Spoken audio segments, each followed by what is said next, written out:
नमस्कार विद्यार्थी मित्रांनो, इयत्ता 8वीच्या विद्यार्थ्यांसाठी आपण गणित या विषयाची जलद रिव्हिजन रॅपिड रिव्हिजन घेऊन आलेलो आहोत.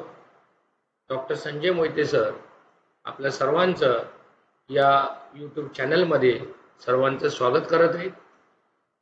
आपल्याला आजच्या या आपल्या यूट्यूब व्हिडिओमध्ये आपण जे 5 चॅप्टर्स आहेत त्याची थोडक्यात रिव्हिजन करणार आहोत. प्रश्नांची उत्तरं कशी लिहायची, कशा पद्धतीने ती आदर्श उत्तरं असली पाहिजेत याविषयी आपण वेगवेगळ्या व्हिडिओजमधून विद्यार्थ्यांना सतत माहिती सांगत असतो. तर आता आपला आजचा जो व्हिडिओ आहे तो मॅथ्सच्या रॅपिड रिव्हिजन मधील या खाली 5 टॉपिकवर आधारलेला आहे. चॅप्टर 1 रॅशनल इरॅशनल नंबर आहे. चॅप्टर 2 पॅरलल लाईन्स आणि ट्रान्सव्हर्सल. चॅप्टर 3 इंडायसेस आणि cube root. Chapter 4 altitude median of a triangle आणि चॅप्टर 5 एक्सपान्शन फॉर्म्युले. अशा या 5 चॅप्टरवर आपला हा आजचा यूट्यूब व्हिडिओ आहे. विद्यार्थी मित्रांना विनंती आहे की हा व्हिडिओ पाहत असताना आपण याचा सराव आपल्याला करणं गरजेचं आहे.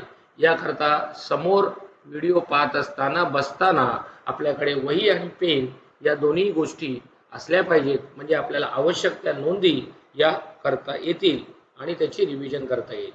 चला तर आपण आपल्या पहिल्या प्रश्नाकडे जाऊया. आजच्या व्हिडिओच्या रिव्हिजन मधला रॅपिड रिव्हिजन मधला पहिला प्रश्न आहे, select the correct alternatives and fill in the blanks. म्हणजे आपल्याला प्रश्न विचारला आहे की अचूक पर्याय निवडून फिल इन द ब्लँक्स काय करा, कंप्लीट करा. बघूया प्रश्न आपल्या समोर काय आहे. सो आपल्या समोर असलेला प्रश्न आहे 7/3 is equal to dash plus 1/3. तर विद्यार्थी मित्रांनो, ह्या प्रश्नाचं मला उत्तर लिहायचं असेल तर मला ते डायरेक्ट उत्तर लिहिता येणार नाही. त्यासाठी मला पायऱ्या कराव्या लागतील. तर कोणकोणत्या पायऱ्या आपल्याला करण्याची गरज आहे ते आपण पाहूया. सो आता क्वेश्चन दिलाय मला 7/3 is equal to, fill in the blanks मला माहित नाहीये, सो मी ती अननोन म्हणून एक्स अशी कन्सिडर करतोय, प्लस 1/3. आता मला या ठिकाणी एक्स ची व्हॅल्यू काढायची आहे. 1/3 हे राईट हँड साइडला आहे, तर ते आपण काय करणार, आता लेफ्ट हँड साइडला पाठवणार. सो राईट हँडचं एखादं नंबर तुम्ही लेफ्ट हँडला किंवा पाठवता तेव्हा तो पॉझिटिव्ह असेल तर तो निगेटिव्ह होतो. इथे तो पॉझिटिव्ह आहे म्हणून तो निगेटिव्ह झाला. So 7/3 is equal to -1/3. आणि मग आता दोन फ्रॅक्शनचं सबट्रॅक्शन करायचं आहे ज्याचा डिनॉमिनेटर लाईक आहे म्हणून मी डिनॉमिनेटर ॲज इट इज लिहिला आणि न्यूमरेटरचं सबट्रॅक्शन केलं. सो माझ्याकडे आन्सर आला 6/3. पुन्हा 6/3 हे आपल्याला एकाच टेबलमध्ये येतात, दॅट इज 3 1 जा 3, 3 2 जा 6. म्हणजे त्याला मला हे अशा दोन या स्वरूपात लिहिता येईल. म्हणजे माझा आन्सर जे असेल ते काय असेल या प्रश्नासाठी 2 हे या प्रकारचा असेल. तर मला एकूण 4 ऑप्शन त्यांनी दिले होते. A option 2, B option 7, C option 0, D option 3. So माझ्या आन्सर मध्ये हे काय आलं पाहिजे, answer A is option is 2. म्हणजे माझा आन्सर या प्रश्नासाठी हे 2 आहे. या ठिकाणी आपल्याला पायऱ्यांची आवश्यकता नाहीये कारण की आपल्याला करेक्ट अल्टरनेटिव्ह आणि फिल इन द ब्लँक्स म्हटलेलं आहे. तर त्या पद्धतीने आपल्याला फक्त केवळ त्याचं उत्तर आणि उत्तर लिहायचं. चला तर आपण आता हा प्रश्न समजला असेल तर आपण दुसऱ्या प्रश्नाकडे जाऊया. Dash is a rational number of the following. म्हणजे यापैकी कोणता नंबर रॅशनल आहे. आता ज्याचं स्क्वेअर रूट निघते त्याला आपण रॅशनल म्हणणार आहोत आणि ज्याचं स्क्वेअर रूट निघत नाही, जसं फॉर एक्झाम्पल √4 याचे स्क्वेअर रूट 2 आहे, मग याला मी म्हणणार हा रॅशनल नंबर आहे. किंवा √9 याचं स्क्वेअर रूट 3 आहे, म्हणजे मी त्याला काय म्हणू शकतो, रॅशनल नंबर. तिथे आपल्याला 4 ऑप्शन दिलेत. त्यातला ए ऑप्शन म्हटलंय की स्क्वेअर रूट ऑफ 64. त्यानंतर बी ऑप्शन मध्ये दिलंय square root of 65. C option मध्ये दिले स्क्वेअर रूट ऑफ 66 आणि डी ऑप्शन मध्ये दिले स्क्वेअर रूट ऑफ 60. त्यापैकी हा 64 म्हणजे याचे स्क्वेअर रूट 8 आहे, पण या बाकीच्यांचे स्क्वेअर रूट हे काय येत नाही, होल नंबर किंवा नॅचरल नंबर येत नाही. म्हणून फक्त ए ऑप्शन त्याचं करेक्ट आहे. दॅट इज व्हॉट ए. कारण की बाकीचे नंबर हे तुम्हाला 8 पॉइंट समथिंग 8 पॉइंट येणार, म्हणजे ते डेसिमल मध्ये असणार आहे आणि म्हणून त्याला आपण रॅशनल म्हणणार नाही. So therefore option A is the correct answer of the given question. Now let us move to the next question. पुढच्या प्रश्नाकडे आपण जाऊया. पुढचा आपल्याला प्रश्न विचारला आहे की 8/7 आणि 0 म्हणजे 8/7 आणि 0 याची तुलना करायची. विचारले की त्यात इक्वल टू आहे, बी मोठा आहे का छोटा आहे का कॉन्ग्रंटचं चिन्ह आहे जे आपण जॉमेट्री मध्ये वापरतो. तर आपल्याला इथे दिसतंय की हा 8/7 जर याला मी डिवाइड केला तर हा 1 पॉइंट पेक्षा जास्त आन्सर मला देईल, म्हणजे हा नंबर हा 0 पेक्षा मोठा असणार आहे. सो माझं याचं ऑप्शन जे असणार आहे हे ऑप्शन 8/7 म्हणजे मी काय करणार आहे 7 ला 8 ने डिवाइड करणार आहे. सो 7 1 जा 7 म्हणजे रिमाइंडर माझ्याकडे 1 आला, डेसिमल साइन दिला 0, पुन्हा 7 1 जा 7 आणि 3 त्याचा रिमाइंडर आला, पुन्हा एक 0 दिला तर 7 4 जा काय आले 28. म्हणजे इनडायरेक्टली हा 8/7 हा माझा आन्सर 1.14 आणि हा 0 आहे, म्हणजे हा 0 पेक्षा मोठा आहे. त्यामुळे हे आन्सर माझं ऑप्शन ज्या ठिकाणी बी जे आहे या ठिकाणी ए जे आहे ते रॉंग आहे. करेक्ट आन्सर हे त्याचं काय आहे बी आहे. विद्यार्थी मित्रांनो, प्रश्न काळजीपूर्वक वाचून आणि त्यामध्ये लिहिलेले आन्सर्स म्हणजे काही वेळेला मुद्दाम आम्ही आन्सर असेच लिहिलेले असतात की विद्यार्थी ॲज इट इज ते कॉपी करतात. आपल्याला तो प्रश्न नीट समजून घ्यायचा आहे आणि त्यानुसार त्याची उत्तरं लिहायची आहेत. तर आपण आता नेक्स्ट क्वेश्चन कडे जाऊया. आता नेक्स्ट क्वेश्चन आहे cube root of square of 8 is. आता आपल्याला क्यूब रूट ऑफ 8 म्हणजे आता काय म्हटले क्यूब रूट, तर कोणतीही संख्या जेव्हा आपण लिहितो विद्यार्थी मित्रांनो आपण हा दिलेला नंबर याला म्हणतो आपण पॉवर आणि याला आपण म्हणतो रूट. आता जर मी याची पॉवर 3 लिहिली आणि रूट 2 लिहिलं तर मला तो नंबर अशा पद्धतीने लिहिता येईल 8 टू द पॉवर 3 आणि त्याचा स्क्वेअर रूट 2. तर बाय डिफॉल्ट 2 आपण लिहित नाही, तर इथे रूट जो आहे तो नेहमी इथे येणार आहे हा, आणि बाकीचे नंबर आहे ते इथे येणार. काय म्हटलं cube root of square of 8 म्हणजे मला हा इथे 8 लिहायचा आहे. क्यूब रूट म्हणजे इथे काय लिहायचे 3 आणि त्याचा स्क्वेअर करायचा आहे म्हणजे 2. म्हणजे हे आन्सर काय आलं पाहिजे 8^2/3.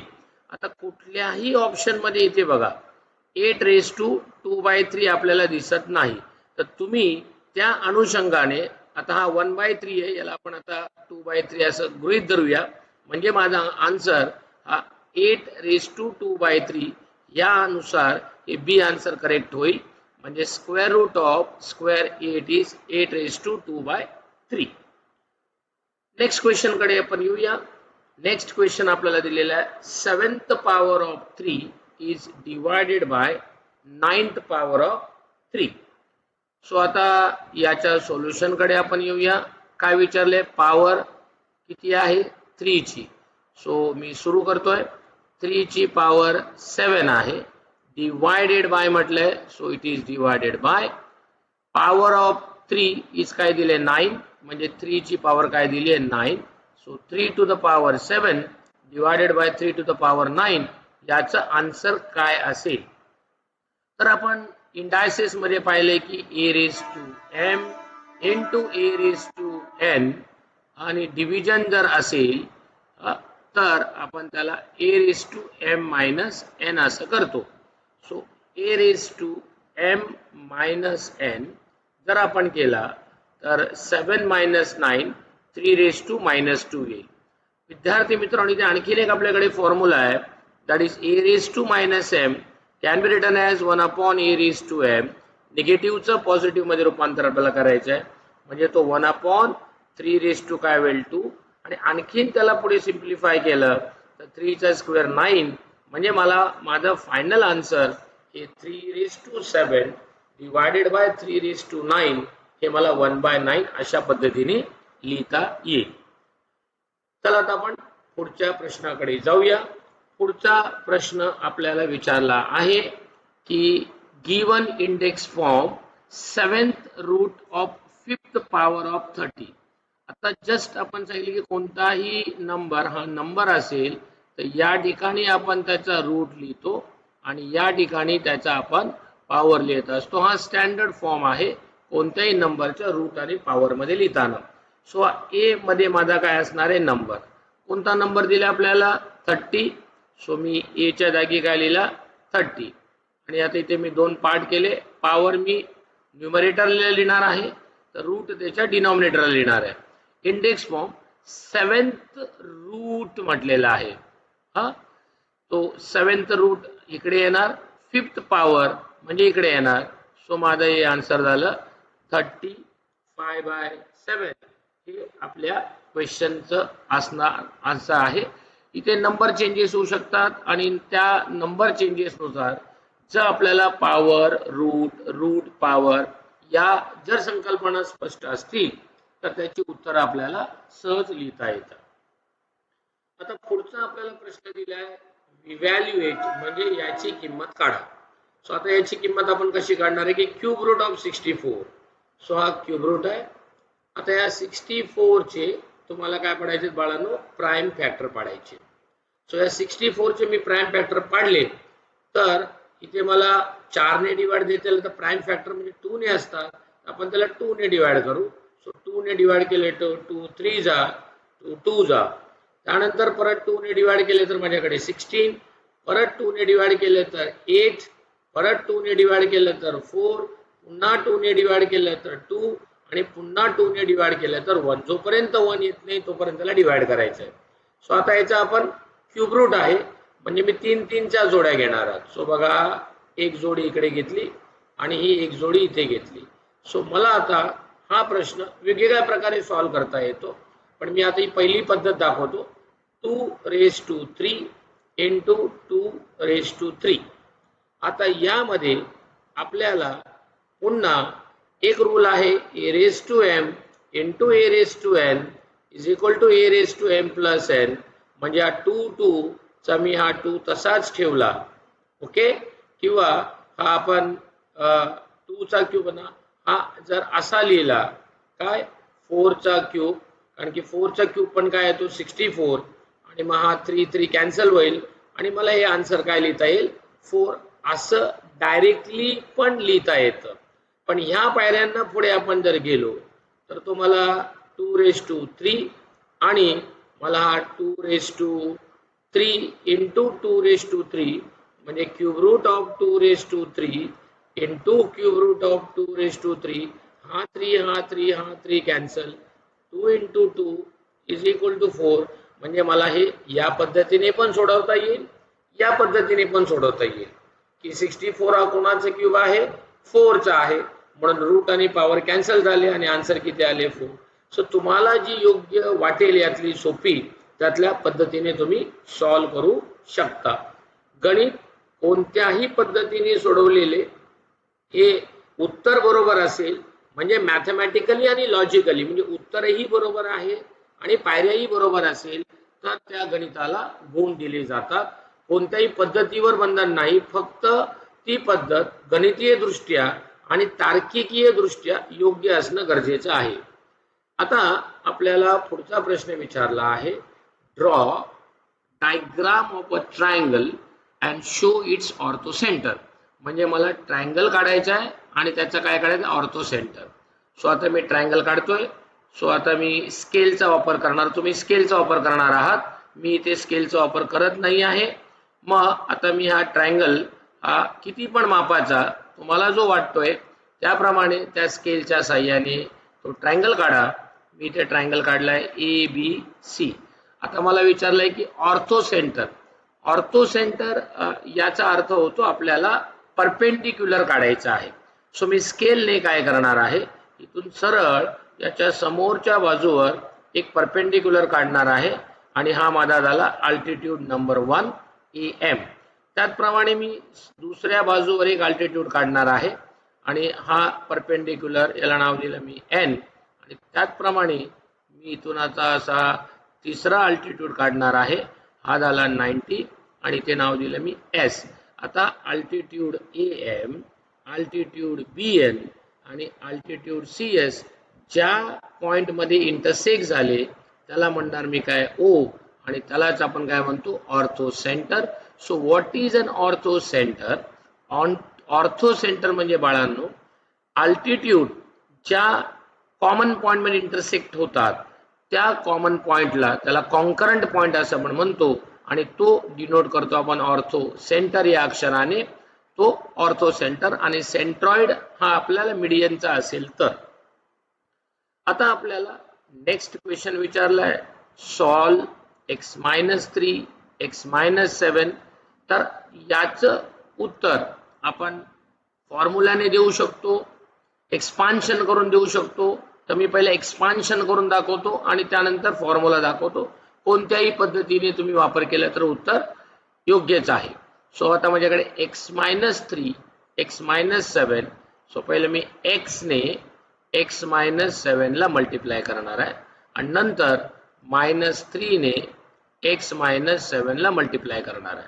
सो आता x ने x ला मल्टिप्लाय केला x² आला, 7 ने x ला मल्टिप्लाय केला -7x आला, -3 मल्टिप्लाय बाय x -3x आला आणि minus into minus plus that is 21. So therefore x² minus -7 -3 समान चिन्हांची आपण बेरीज करतो, आलेल्या उत्तराला तेच चिन्ह देतो. -7 -3 इज -10x प्लस 21. सो हे माझं काय झालं फायनल आन्सर. पण हाच प्रश्न आपल्याकडे x प्लस a आणि x प्लस b यानुसार देखील सोडवता येतो, ज्याचं उत्तर आहे x² in bracket a plus b into x into ab. आता ह्याच प्रश्नाचं उत्तर मी कशा पद्धतीने की x म्हणजे इथे माझ्याकडे असलेला x² आहे, a म्हणजे माझ्याकडे असलेला -3 आहे, b म्हणजे माझ्याकडे असलेला -7 आहे आणि याचा कोएफिशियंट x आहे म्हणून तो मी x लिहिला. a ची व्हॅल्यू माझ्याकडे असलेली -3 आहे आणि b ची व्हॅल्यू असलेली -7 आहे आणि याचा एक्सपान्शन केलं x² समान चिन्हांची बेरीज होते -10x आणि हा झाला 21. सो हे आन्सर आलं x² -10x प्लस 21. तुम्ही या पद्धतीचा किंवा या पद्धतीचा दोघांपैकी कोणत्याही एका पद्धतीचा वापर करू शकता. चला तर आपण आता नेक्स्ट प्रश्नाकडे जाऊया. आता नेक्स्ट क्वेश्चन आपल्याला विचारलाय evaluate 52 square using a plus b square. म्हणजे या सूत्राचाच वापर करायचा आहे आणि या सूत्राचा वापर करून आपल्याला या प्रश्नाचं उत्तर लिहायचं आहे. सो आता मी 52 कोणत्या फॉर्म मध्ये लिहायला सांगितले मला a plus b. So nearest आपण त्याच्या नंबरने एक्सप्लेन करणार. सो 52 ला मला 50 प्लस 2. आता तो 50 प्लस 2 का घ्यायचा, 51 प्लस 1 घेतला असता तरी चालला असता, 47 प्लस 5 घेतला असता तरी चालला असता. तर तो 50 प्लस 2 याकरता घेतलाय कारण की मला 5 चा स्क्वेअर सांगता येईल, 2 चा स्क्वेअर पण मला सांगता येईल आणि म्हणून तो 50 प्लस 2. तर जेव्हा नंबर युनिट प्लेसचा 5 पेक्षा कमी असेल तेव्हा तो प्लस मध्ये घ्यावा आणि 5 पेक्षा जास्त असेल तर तो मायनस मध्ये घ्यावा. उदाहरणार्थ 59 असेल तर तो 60 - 1 असा घ्यावा. तर आता मी याचा फॉर्म्युला लिहिणार. त्यासाठी पहिले मी इथे बाजूला फॉर्म्युला लिहितो. हा बायनॉर्मल एक्सपान्शन आहे. a प्लस b बायनॉर्मल म्हणजे 2 टर्म आहे, त्याचं एक्सपान्शन आपण करतोय म्हणून त्याला बायनॉर्मल एक्सपान्शन असं म्हणतात. a plus b square is a square plus 2ab plus B square. So आता आपण ए च्या ठिकाणी घेणार आहोत 50. So this is 50 square plus 2 into 50 into 2 plus 2 square. हा मी फॉर्म्युल्यामध्ये लिहिलेला आहे. आता याचं एक्सपान्शन करणार आहे. 5 चा स्क्वेअर 25, 10 चा स्क्वेअर आला 20, म्हणजे 50 चा स्क्वेअर आला 2500 plus 50 multiplied by 2 is 100, 100 multiplied by 2 is become a 200, म्हणजे याचे उत्तर आलं 200 प्लस 2 चा स्क्वेअर केला 4 आला. आता या सगळ्यांची बेरीज केली 2500 प्लस 200 प्लस 4 याची बेरीज केली तर 204. आणि आता आपण इथे त्याची सेपरेट ॲडिशन करून दाखवूया. 2500 plus 204 407. So that is answer is 2704. म्हणजे मला इथे 52 चा स्क्वेअर हा किती मिळाला 2704, 2704. आता आपण पुढच्या प्रश्नाकडे येऊया. पुढचा प्रश्न आपल्याला रॅपिड रिव्हिजन मध्ये विचारलेला आहे की एक्सपांड ए plus B plus C hole square आणि त्याचाच वापर करून आपल्याला m plus 2n plus 3r square याचा आन्सर काय असेल ते सांगायचं आहे. सो पहिलं आपण आपल्या उत्तराकडे येऊया आणि पहिलं याचं एक्सपान्शन करूया आणि त्याचा वापर करून आपण पुढच्या पायऱ्या करणार आहोत. सो माझ्याकडे प्रश्न आहे a plus B plus C it's whole square. अगोदर 2 टर्म होत्या. अगोदरचं जे आपण सम सॉल्व केलं यामध्ये आता 3 टर्म आहेत. तर याचं सूत्र एकदम सोपं आहे विद्यार्थी मित्रांनो. 3 टर्म जर असतील तर पहिल्या टर्मची स्क्वेअर, दुसऱ्या टर्मची स्क्वेअर, तिसऱ्या टर्मची स्क्वेअर, तिन्ही टर्मचं स्क्वेअर करा. त्यानंतर पहिला आणि दुसरा याचं multiplication. So 2 into A B. त्यानंतर दुसरा आणि तिसरा बी सी आणि त्यानंतर 2 टाकून पहिला आणि तिसरा. काय केले पुन्हा एकदा पहा. ए बी सी, पहिल्याचा स्क्वेअर, दुसऱ्याचा स्क्वेअर, तिसऱ्याचा square, 2 into first into second term, 2 into second into third term, 2 into first into third term. तर आता आपण हा पहिला पार्टचं काय केलं एक्सपान्शन केलेलं आहे. आता त्यांनी म्हटले की याचं उत्तर काढा. तर ह्याला मी आता पकडणार ए, याला पकडणार बी आणि ह्याला पकडणार सी. म्हणजे आता माझं एक्सपान्शन या m plus 2n plus 3r square साठी काय होणार आहे तर पहिल्या टर्मचा स्क्वेअर, त्यानंतर दुसरा टर्म दॅट इज 2n चा स्क्वेअर आणि तिसरा टर्म आहे 3r चा स्क्वेअर. त्यानंतर 2 टाकून पहिला term multiply by second term. बघा पहिला term multiply by second term plus 2 टाकून पुन्हा सेकंड आणि third. So second is 2n आणि 3r आहे आणि पुन्हा 2 टाकून फर्स्ट आणि थर्ड. सो फर्स्ट माझ्याकडे m आहे आणि थर्ड माझ्याकडे काय आहे 3r आहे. आता इथे एक्सपान्शन करूया. m स्क्वेअर चा m स्क्वेअर आला, 2 चा स्क्वेअर 4 आला, n चा स्क्वेअर n स्क्वेअर आला, 3 चा स्क्वेअर 9 आला, r चा स्क्वेअर r आला. 2 2 जा 4 m इंटू n प्लस 3 2 जा 6, 6 2 जा 12 nr प्लस 3 2 जा 6 mr.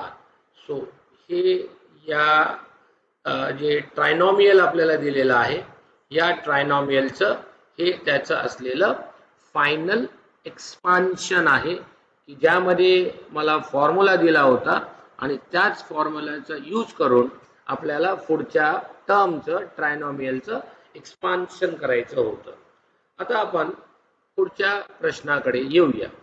आता या ठिकाणी आपल्याला बघा विद्यार्थी मित्रांनो आपल्याला दिलेले आहेत या दोन्ही लाईन जे आहेत identify the types of angle shown in a figure and find its major.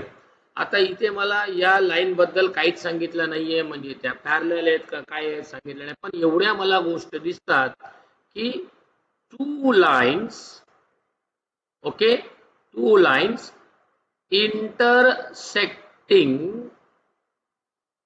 Bye transversal हे मला दिसत आहे.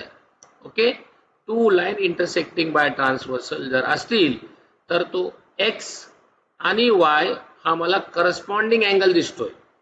एक्स आणि वाय, सो काय होणार, angle X and angle Y are corresponding angle. हे कोणत्या प्रकारचे अँगल आहेत, करस्पॉन्डिंग. तर विचारले बघा, identify the type of angle. तर मला अँगल एक्स आणि अँगल वाय कोणता झाला, करस्पॉन्डिंग. आता फाइंड इट्स मेजर्स म्हटलंय. आता हे मेजर्स मला कधी काढता येईल, जर मला एक्सचं व्हॅल्यू दिलं असेल, समजा त्यांनी म्हटलं असेल एक्स इक्वल टू 30, तरच मी वाय इक्वल टू काय लिहू शकतो, 30. पण इथे एक्स किंवा वाय कोणाचे मेजर दिलेलं नाही, त्यामुळे, आणि हे कधी काढता येईल, जर लाईन काय असतील, पॅरलल असतील. तर आता टेंटेटिव्हली आपण या डायग्राम मध्ये काय सांगू शकतो की if lines are parallel then X equal to काय येईल, वाय येईल. म्हणजे एक्सचं मेजर असेल ते काय असेल, वायचं असेल. चला आता आपण पुढच्या प्रश्नाकडे जाऊया. आता या प्रश्नामध्ये अगोदरच्या प्रश्नापेक्षा आपल्याला व्हॅल्यूज या आपल्याला दिलेल्या आहेत. तर या प्रश्नात आपल्याला सांगितलंय की A B he line A आहे, ही लाईन बी आहे आणि लाईन एल आहे. So line A parallel to line B and line L is a transversal. ही ट्रान्सव्हर्सल आहे. मग इथे रिझन लिहिणार मी, हे मला माहिती प्रोव्हाइड केलेली आहे म्हणून गिवन. तर त्यांनी प्रश्न विचारले की एक्सचं मेजरमेंट काढा. सो आता अँगल एक्स आणि 105 हे करस्पॉन्डिंग अँगल आहे, म्हणजे माझ्याकडे एक्सचं मेजरमेंट काय येणार आहे की 105 काय म्हणणार, करस्पॉन्डिंग अँगल. आता मला एक्सचं मेजरमेंट काढलं तर मला वायचं काढता येणार आहे, कारण की angle X is equal to angle Y हे वर्टिकली अपोजिट अँगल्स आहेत आणि वर्टिकली अपोजिट अँगल सेम असतात. त्यामुळे y is equal to X equal to 105 आहे, तर y इक्वल टू पण काय असला पाहिजे, 105 असला पाहिजे. आता एक्सचं मेजरमेंट झालं, वायचं झालं. आता मला झेडचं काढायचं. हा लाईनच्या राईटला आहे, हा लाईनच्या म्हणजे हा करस्पॉन्डिंग अँगल होऊ शकत नाही, परंतु हा झेड आणि 105 हे आपल्याला लिनियर पेअर अँगल दिसतात. म्हणजे मी Z plus 105 is equal to 180, म्हणजे हा लिनियर पेअर अँगल आहे. आता लिनियर पेअर असेल तर मला झेडचं माप 180 मधून 105 काय करायचंय, मायनस करायचं आहे. सो आता आपण झेडचं माप मध्ये 180 मधून 105 आपण मायनस केलं. सो 180 मायनस 105, सो 10 मायनस 5 5 आले. इथे कॅरी फॉरवर्ड 1 झाला, म्हणजे किती येणार, Z is equal to 75 degree. म्हणजे आता झेडचं माप किती असणार आहे, 75. आता हा 75 आणि 1 आपला असलेला 105 इज इक्वल टू किती होणार आहे आपला 180, म्हणजे तो लिनियर पेअर कंप्लीट होईल. अशा पद्धतीने आपण या प्रश्नाचं उत्तर लिहू शकतो. आता इथे विद्यार्थी मित्रांनो, इथे जो खूप छान प्रश्न आपल्याला विचारला आहे की 5x plus 7y whole square plus 5x minus 7y whole square, त्याला सिम्प्लिफाय करायचं आहे.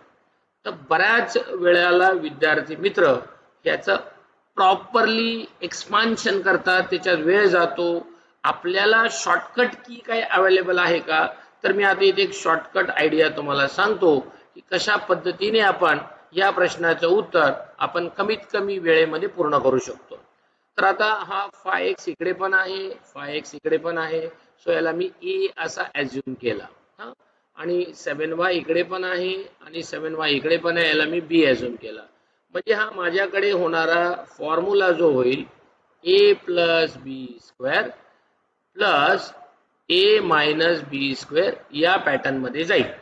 आणि मग आता याचं एक्सपान्शन जर आपण केलं तर ए स्क्वेअर प्लस 2ab प्लस बी स्क्वेअर पहिल्या ब्रॅकेटसाठी आणि दुसऱ्याचं एक्सपान्शन केलं तर ए स्क्वेअर मायनस 2ab प्लस बी स्क्वेअर असं होईल.